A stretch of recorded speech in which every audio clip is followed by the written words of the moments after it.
Amigos televidentes, continuamos con Cerrando la Noche. Ustedes saben que hay temas que nunca pasan de moda. A veces hay situaciones que suceden y porque como no nos tocan, no nos pican al lado de nosotros, pues no le damos importancia.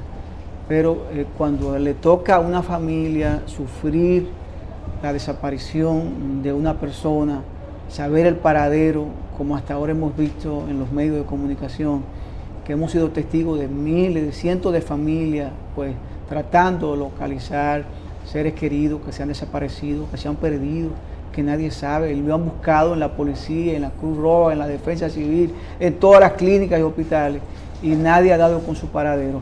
En la noche de hoy vamos a conversar con don Wilfredo Mora García, quien es antropólogo y criminólogo. Con él vamos a hablar de este tema y otros temas, y la verdad que recientemente estuvo con nosotros, pero como hoy es el Día Internacional de las Personas Desaparecidas, creo que es importante hablar de este tema en la República Dominicana. Don Wilfredo, bienvenido de nuevo a Cerrando la Noche. Buenas noches a todos. Sí. Giovanni, gracias. Sí, qué bueno, qué bueno. ¿Cómo nace este Día Internacional de las Personas Desaparecidas? Desapariciones forzosas. Desapariciones forzosas, exacto.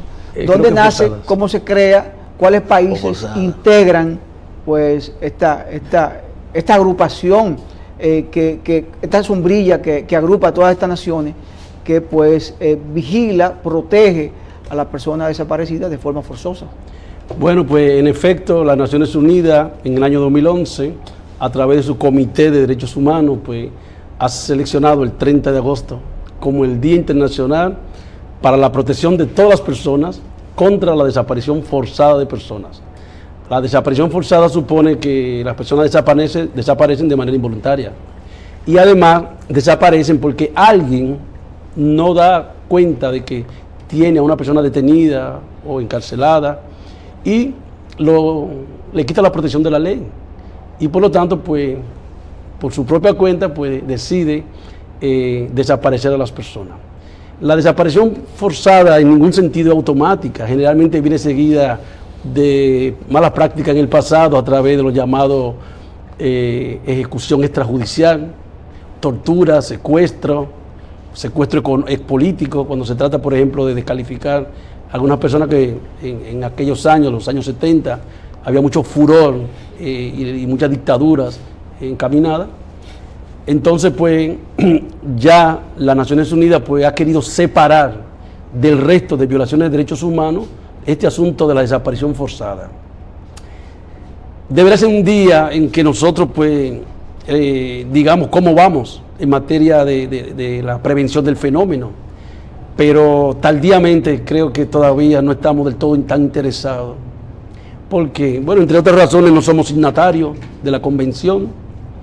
Yo mismo, por ejemplo, me vi involucrado en el año 2012, contribuí, ayudé. El Estado es signatario de la Convención contra la Tortura, pero desgraciadamente no lo es contra la protección a estas personas de desaparición forzada. Y estamos a un tris, como decimos. Solamente nos falta que el Senado ratifique que podamos ser miembros. La Convención tiene 98 miembros, 67 son miembros, pero los demás están en el limbo porque aunque han sido invitados, han aprobado, han firmado, pero no han ratificado. Y eso lo tiene que hacer el Senado de la República. A tu juicio, ¿qué ha imposibilitado que la dirigencia política del país se ponga de acuerdo en una decisión política para que el Senado de la República pueda aprobar esta convención? No debiera haber ningún inconveniente, pero es una cuestión que ameritaría una respuesta histórica. Creo que los estados que se han tomado en serio su constitución, considerando que la constitución es una relación entre el Estado y los ciudadanos, se han tomado en cuenta sus libertades, sus derechos, porque mira, desaparecer una persona es un delito, pero que los familiares sepan sobre la desaparición de sus víctimas es un derecho, y el Estado no lo ha visto así. Y no solamente esto, sino algunos estados, por razones históricas, están entre la lista de los estados que no se toman en serio este asunto de la desaparición forzada de personas. Te cuento que eso lo podríamos, por ejemplo, comparar cuando, por ejemplo, cuestionamos nuestras comisiones de derechos humanos. La República Dominicana tiene 5 agencias de derechos humanos y todas ellas son, ¿cómo se dice?, falsas, espurias. Deberán tener una sola. Deberá tener una que sea certificada, acreditada por las Naciones Unidas. Pero, por ejemplo, aquí tienen comisiones de derechos humanos la policía a través de su comisión instituto policial. El Ministerio de Relaciones Exteriores tiene una comisión institucional de derechos humanos. La parcela que dirige María Mercedes, la Comisión Nacional o Alto Comisionado de Derechos Humanos. Luego está el Comité Dominicano de Derechos Humanos que dirige, no sé si lo dirige todavía, hace mucho que no sé de él, Almanzar, Virgilio Almanzar. Y creo que me falta una más. Cuando tú ves una realidad como esa, pues es poco lo que puede lograrse para darle carácter al asunto de lo de las desapariciones de personas. Pero ¿por qué estamos acá? Bueno, estamos aquí porque hoy día, para recordar ese día y también para pasar revista o para que reflexionemos sobre el asunto. Y la reflexión se produjo de manera oficial hace una semana cuando el gobierno anunció a través de un programa de poco éxito, es la verdad, y muy poroso. Un programa que inclusive se sustenta en las redes sociales a través del Twitter, un programa que digamos, lo deriva de que pueda verse como un conjunto de acciones científicas juiciosas y responsables para manejar el tema de la búsqueda de personas desaparecidas, que en definitiva es lo más importante, porque ese programa que se llama Alerta Amber y que según el gobierno que anunció la semana pasada, pues Indoter, el 911 y la Policía Nacional son los que se van a encargar de responder a la ciudadanía ante el posible hecho de una desaparición de personas, pues también hace pensar que la desaparición no es forzosa, sino que es voluntaria. Y eso no es fácil decirlo. No es fácil decirlo porque la desaparición no es automática. Es decir, nadie desaparece así. Es un proceso, ¿verdad? Va ocurriendo en etapas. Y también para tú definir que esa persona desapareció es porque ya tú has hecho las indagaciones, y no has investigado y no has tenido suerte para hallarlo. Y no todas las desapariciones en principio son forzadas, pero la metodología debe de siempre estar definida con ese trato, de que se trata de una posible desaparición forzada, porque estamos en un mundo moderno donde todo el mundo a través de el uso de una tarjeta de crédito identificado, los GPS a través de los vehículos, o de las personas los mismos celulares, los celulares, sí. O por ejemplo, qué sé yo, la internet, ¿verdad? Por ejemplo, muchas personas no necesitan tener, no sé si lo estoy diciendo bien, carga en el celular para llamar al 911, es decir, que es un programa abierto, o qué sé yo, y esto es una aldea de repente, todo el planeta, ¿verdad? Es decir, que no es un problema que debería ser tan difícil. Lo que sí es que debería ser de manera diferente a como quizás lo está concibiendo el gobierno, pero nuestra función como técnico, como personal especializado, digamos, es ayudarlo. Y lo ayudamos en la primera etapa, diagnosticando correctamente la situación. ¿Tú entiendes que ahí están las instituciones adecuadas, las instituciones idóneas para manejar el caso de la persona desaparecida? No está ni una sola de las instituciones que en todos los países signatarios están contribuyendo a que ese problema no se convierta en un escándalo, en una cultura de violencia. Es decir, esas no son las instituciones cuya naturaleza le permite buscar a un desaparecido. Justamente, ¿cómo debiera integrarse? Primero, la definición de una política pública. Sí, estamos un poquito lejos todavía de que sea dirigida eso. Y lo seremos. A tratar el tema de las desapariciones. Pueden ser forzosas o no forzosas, ¿verdad? Sí. Porque no toda, como te explicaba, toda persona que desaparece es forzosa. Pero es desapariciones en principio. Sí. Después se determina si fue forzoso o no. Pero en desaparición sí. ¿Cómo debiera abordarse este eje para políticas públicas en esa dirección? Bueno, dos momentos. La estructura y la superestructura. La estructura. no puede concebirse buscar personas desaparecidas si no auspiciamos, promocionamos, contribuimos a crear ONG dedicadas a este problema. ¿Por qué? Porque son las ONG las que dan la voz de alarma. Así como cuando una persona va a la justicia, acude al abogado porque el abogado representa el lugar natural para poder preguntarle sobre qué tipo de proceso sería un caso así o cómo decir a la justicia que me ayude. Entonces el abogado que no investigue el caso, por lo menos sí sabe si lo están investigando las autoridades. Entonces, sin ONG no puede pensarse en desaparecido. Las ONG contribuyen a que agencias que tienen larga tradición en el despliegue de acciones para rescatar, para encontrar, para buscar, para estratégicamente planear algo, entonces acuden, surgen instituciones como la Cruz Roja Internacional, que tiene una enorme tradición en este tipo de tareas. No se propone buscar desaparecidos, se propone buscar personas. Acuérdate que la palabra buscar, si se quiere, es una forma de investigar, porque investigar es averiguar, preguntar, yuxtaponer, investigar es comparar, investigar es cualquier cosa, pero la Cruz Roja es una institución muy organizada. Entonces, gracias a que la Cruz Roja hace su entrada en acción en este tipo de problemática, se crean los llamados registros de desaparecidos. Porque no es lo mismo un registro que lo haga yo o que lo haga una institución que tiene tradición en saber lo que es archivar, lo que es documentar, poner en observación. Porque la Cruz Roja se caracteriza por ser una institución que las cosas con las que trabaja desaparecen de la pantalla, vuelven al espectro y no terminan nunca. Fíjate que la desaparición constituye un fenómeno exclusivamente humano. Es decir, solamente los seres humanos son los que se desaparecen, porque a los animales no les pasa ese fenómeno. Es como la violencia.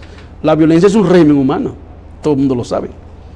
Bien, entonces vamos por el registro, un banco de datos, es lo que quiero decir, un registro, ¿verdad?, de personas desaparecidas. Y eso es fabuloso, lo que pasa es que no puedo dar otros detalles ahora. Bueno, pues entonces, en el siguiente momento estaríamos hablando de lo que podría ser una comisión oficial de alto nivel, con personal especializado, con personal técnico, con personal de otro tipo. Esa comisión tendría la obligación de no regular eso, sino de hacer que se cumplan lo que es la búsqueda, una búsqueda organizada, metódica, científica de los desaparecidos. Y por supuesto, para que no quede fuera de la base legal todo este asunto, pues entonces, qué sé yo, se crea una ley que forme un consejo especializado en esas cosas y luego se buscaría una agencia gubernamental que por su naturaleza sea el coordinador de toda esa búsqueda. ¿Por qué? Porque, y si las personas desaparecidas resulta que hay un responsable, tienen que ir a justicia esas personas. Claro. ¿Y por qué?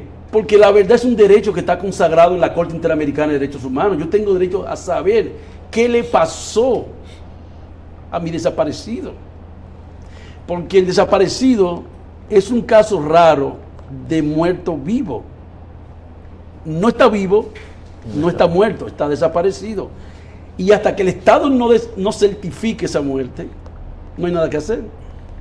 Entonces, eso crea un problema inclusive jurídico.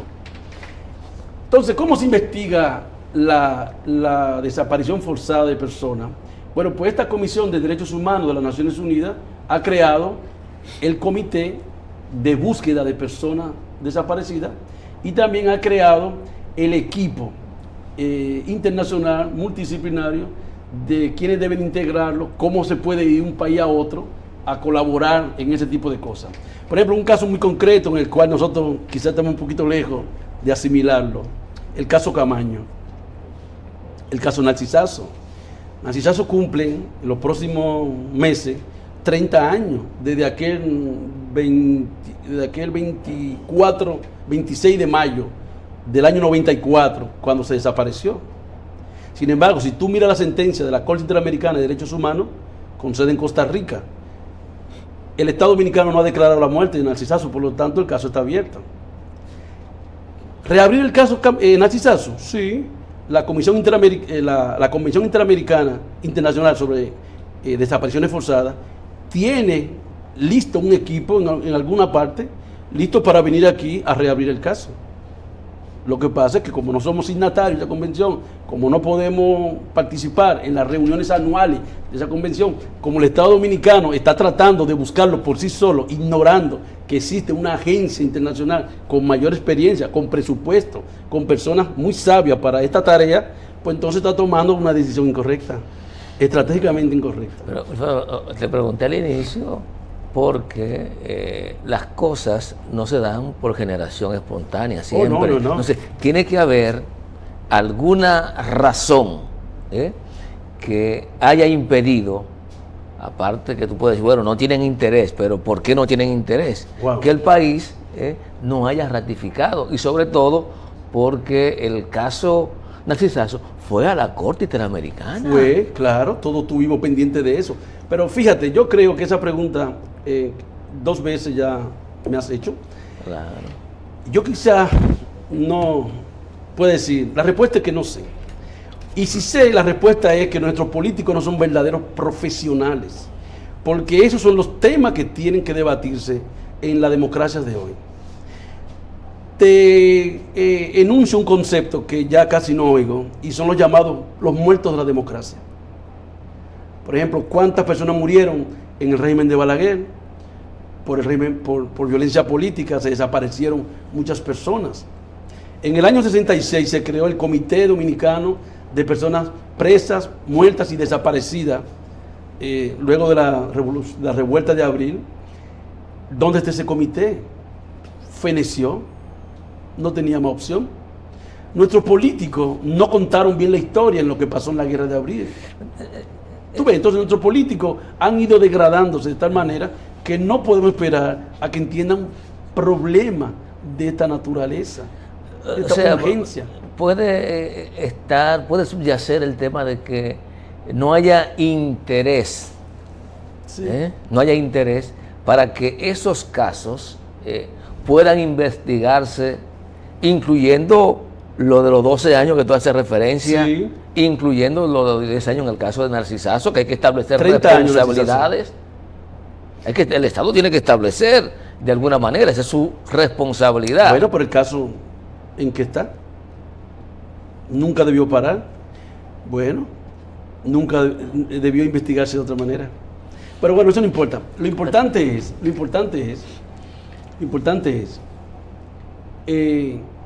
que se ratifique la convención, que el gobierno se involucre con lo que el venir que le puede esperar a cómo manejar el problema de la desaparición forzada. Es un problema, no sé cómo decir, es un problema que parece no verse, parece no estar ahí, parece no ser importante, hasta que no te pasa a ti. Y eso es un error. Precisamente, Giovanni, sí. Hablaste de la muerte en la democracia. Los muertos en la democracia. Los muertos en la democracia. Los que Yo quiero desaparecen. preguntarte, ¿tiene relación, digamos, hoy día en la República Dominicana, aunque hay una violencia sistemática de Estado, no se puede comparar con lo que ocurría en años anteriores? Entonces, ¿qué papel juega la seguridad ciudadana en el ámbito de las desapariciones? No importa que sean forzosas o no. Bueno, la seguridad, no la inseguridad, es una función del Estado. Es un derecho, un deber de todo lo que forman el Estado. El problema es que el Estado Dominicano carece de leyes, de instituciones que entiendan el carácter de la seguridad ciudadana. Poder ser alcanzado de manera inesperada por la violencia ajena, o qué sé yo, vivir en una sociedad donde algunas personas pueden darse el lujo de afectar la integridad, la salud, la seguridad de las personas y otros no, o tener una población que parece ser destinada a que esas cosas le ocurran, mientras otras jamás le ocurren, eso no puede ser. Eso no puede ser. Y ese es una descripción del Estado dominicano, de la sociedad dominicana. Algunas personas tienen permiso hasta de chocar un auto sin que le pase nada, pero otras no pueden ser accidentadas con vehículos porque corren el riesgo de que una persona suba de nivel el conflicto y lo mate. ¿Por qué? Porque esa persona pierde el estribo, o esa persona te ve como insignificante o te da 2 tiros. He visto yo eso. En mis años en que trabajé en la prisión, vi a muchas personas presas por su propia inconducta. Fueron agresores y se comportaron como agresores cuando frente a la víctima. Y entonces terminaron matando a la víctima por una cosa insignificante. Accidente de tránsito, un empujón, lo que sea. Lo que sea. Es decir, el Estado dominicano, la sociedad dominicana no tiene oportunidad frente a un Estado que no ha madurado, que no tiene agencias que han evolucionado. ¿Tú entiendes? Que no han creado leyes en base a sus necesidades, sino en base a leyes que han sido exportadas. El gobierno quizás no lo sabe, pero está corriendo el riesgo de exportar el programa AMBER, que es un programa para la sociedad americana. Me gustaría que me dé detalle ese programa. No conozco ese programa, no lo conozco. Pero bueno, lo que está proponiendo el Estado y lo que tú entiendes, cómo se ha manejado en otros países, pero me gustaría que me hable de ese tema después de la pausa. Oh, sí. Señores, conversamos con el doctor Wilfredo Mora García, antropólogo y criminólogo. A ustedes no se despegue sus televisores, que volvemos en breve después de la pausa.